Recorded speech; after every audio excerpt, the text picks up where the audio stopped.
cameraman. At ilalagay na natin ang ating chicken. Ito ang tinatawag na pancit guisado. Ayan. Haluin lang ng haluin. Tatayang buwak. At habang hinahalo niyo siya guys, dapat lagyan na natin siya ng Knorr cubes. Alam niyo guys, kung nagtataga kayo ang nilagay ko ay chicken, tapos ang nilagay ko ay pork, mas magandang paghaluin ng chicken at saka yung pork. Ayan, hurog na natin. Hintayin natin siya na mag-brown. And ang ating mga sahog guys ay, siyempre pagpansit ito talaga ang mga sahog, beans, saka carrots. At ang ilalagay natin ay pansit canton at saka pansit ruby. Ayan, mabibili nyo lang to for only 35 pesos. At ito naman ay mabibili nyo ng 45 pesos. Ayan, hintayin na natin na mag-brown siya. Ay, ang apoy, hinay.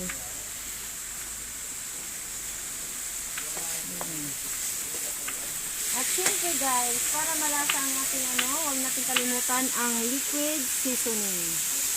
Pero mamaya na natin ilagay kapag brown na yung karne na manok. At saka itong oyster sauce. Ayan. Yun yung mga sangkap na gagamitin natin sa ating pagpapansit ngayon. Ayan. Haluin ng haluin. Hintayin natin na mag-brown siya.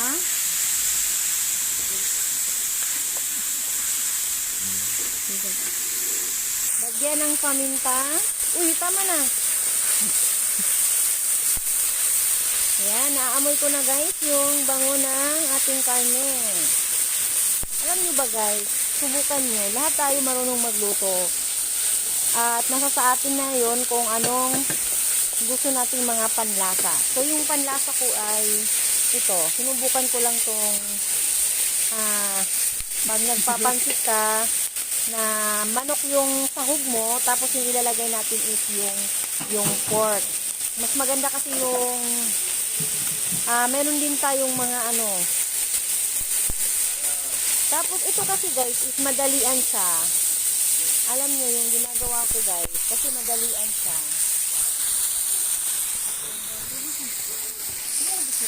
Dito lang kasi makita lang yung katabaan ko. Yung kasi guys, yung ginagawa ko kasi kasi nga madalian siya, kasi diba order lang siya. So ang ginagawa ko guys, ay nilalagay ko sa tagad ng tubig. Ayan. Tapos yung tubig mo ay saktong-sakto lang. Kapag kasi madalian, dapat yung tubig magpapakulo ka na ng tubig. Tapos, kailangan mo lakasan yung tubig. At saka mo na ilagay to. Lagyan mo na siya nito. Dapat kunti lang yung ilagay mo kasi mas yung malasa tong seasoning natin.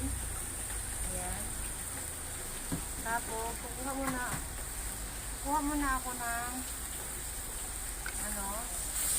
ng tuyo. Ito natin ay galing pa to sa Chongsan, binili ko pa. Sinubukan ka ng tuyo. Wala may bukas, uy. So, ganyan. O, nakita na natin na kumukulo siya. So, hintayin natin na kulong-kulo siya. Kasi madali ako guys. Alam mo yung serving nito is only 150 pesos. Good for 6 people. So, diba, okay na rin siya. Buksan mo nga itong toyo. Yan. Haluin lang natin ang haluin. Tapos kung makita na natin na yan.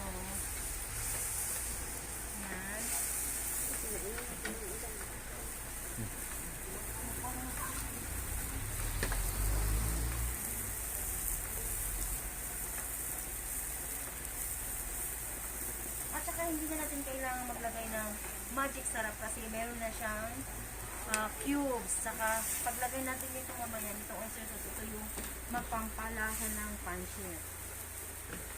So, ayan, kumukulo na siya.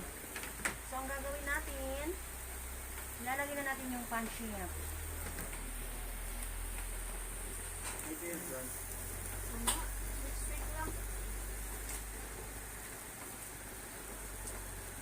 Nay, programang kulayo eh. Ayan. Kasi nga madalian to yung pagluto natin ng pansit. Hindi na, luto na po doon ano ko. Paano hindi mo binisa to? Kasi nga madalian ang gureka. Ay, naka-vlog pala eh.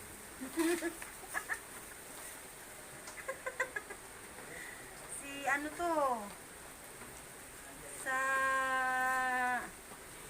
Say ko na Ito yung your yung- service. Yung pansit natin, binisaya na pansit. Gusto yung mura po pumbok. Katawa. Ay, naka-live. Ayan. So, ayan, medyo marami yung ano natin guys, yung tubig natin.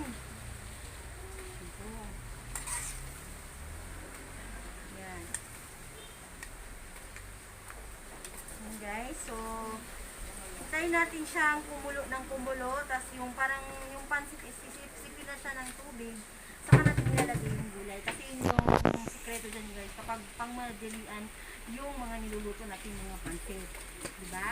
So, tapos muna yan at mamaya naman. Ayan, ready na ang ating Mga ano, tao. ilalagay na natin itong beans at saka yung carrots. Ay, puto mo dong. Langkap din dong. O, ilagay daw ang puto ni Kuya Budoy. Puto. Wala ah. Sabi ng Kuya Budoy ha. Ayan. Tapos, haluin natin. Haluin natin.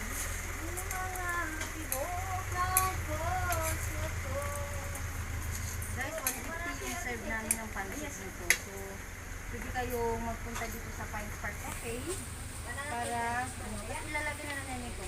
Alam niyo, hindi masyadong lutuin dapat yung isang gulay. Dapat half cook lang siya kasi yun yung gusto nila. Yung Bawas cook man. lang siya. May 1,000. Inday, kisa na ni Gawas! Saan na? 20. So, haluin na din natin. Ilan na?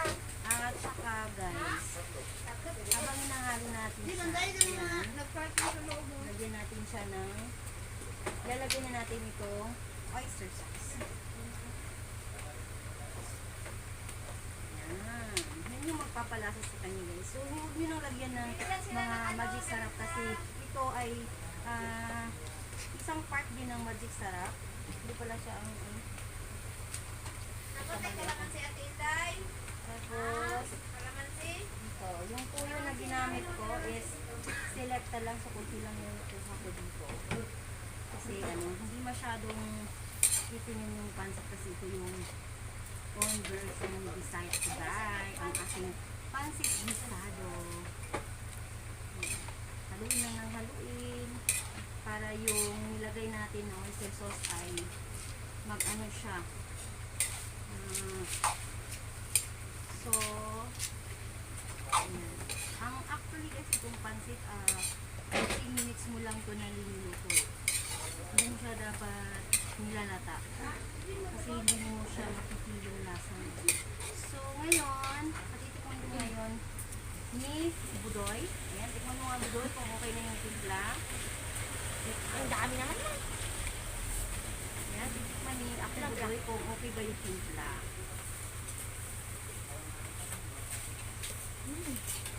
Sarap.